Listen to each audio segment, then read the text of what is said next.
आदिवासी कुर्मी समाज फिर एक बार प्रेस क्लब पहुंचे हैं और प्रेस वार्ता कर अपना जो पक्ष है वो रखने का काम किए। क्यों उनको एसटी में शामिल किया जाए, इसी मुद्दे को लेकर ये प्रेस वार्ता का आयोजन किया गया था। साथ ही साथ उन्होंने आदिवासी संगठनों को भी लताड़ने का काम किया कि आदिवासी संगठन झूठ मूठ का विवाद खड़ा न करे।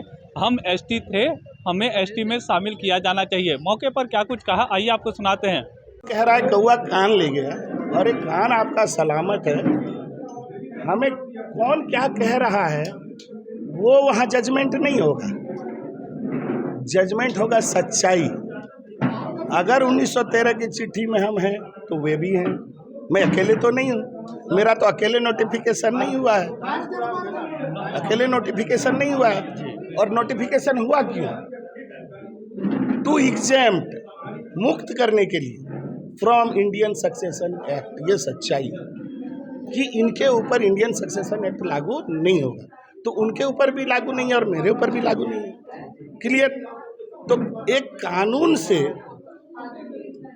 एग्जेम्प्ट करने के लिए, मुक्त करने के लिए कि इनके ऊपर कानून नहीं लगेगा। चलिए 13 में क्लियर, 85 का कानून, 65 का कानून, 25 में संशोधन होता है तो प्रोविजंस का नंबर चेंज होगा, कुछ ABCD घुसेगा, कुछ निकलेगा, तो सीरियल तो चेंज होगा। तो पुनः सरकार को जरूरत पड़ा कि चिट्ठी निकाल दो भाई, और कौन कौन से प्रोविजंस नहीं लागू हैं। आप 31 का चिट्ठी बढ़िया से पढ़ लीजिएगा या हमसे ले लीजिएगा, मैं दिखा दूंगा कि 290 धाराएं हमारे ऊपर लागू नहीं है और मात्र 320 धारा है। गौर करने बात है, यानी 90%।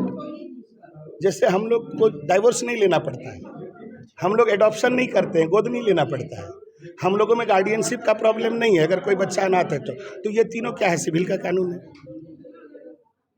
तो ना मैरिज में हमको जाना पड़ता है कोर्ट, ना डिवोर्स लेने के लिए जाना पड़ता है कोर्ट, क्योंकि सांझा ब्याह हमारा प्रचलन है, मेरी परंपरा है। और मैं आपको बता दूं कि जब हमारी शादी होती है तो लड़की की शादी पहले महुआ पेड़ से होती है, लड़के की आम के पेड़ के साथ होती है। सारा कस्टम्स है, आप उसके अंदर जाके देखोगे तब तो पता चलेगा। क्या HH रिजले बिना देखे हमको ट्राइब घोषित किया? और ट्राइब का मतलब सीधा होता है एक नस्लीय मानव समूह जो दूसरे नस्ल के साथ शादी ब्याह नहीं करते। आज मुंडा मुंडा इसलिए है क्योंकि उन्होंने उस टेबू को माना, वो टेबू है, प्रतिबंध है, आपको मानना पड़ेगा। जैसे ये जो रेल रोको चक्का जब जो हाँ, किए थे, हाँ, इसका क्या आपको दिखा? देखिए हमको जो दिखाना था, हम लोग कह रहे थे कि ये सभी कुर्मियों की मांग है। झारखंड में हम इतनी बड़ी आबादी हैं तो हम मुंह से बोल रहे थे तो लोग को समझ में नहीं आ रहा था कहाँ है।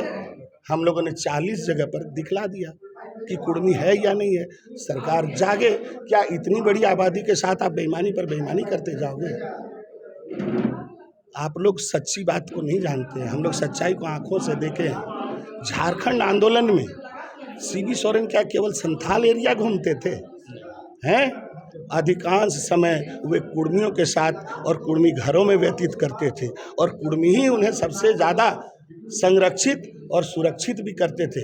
कोई दुर्भावना नहीं थी।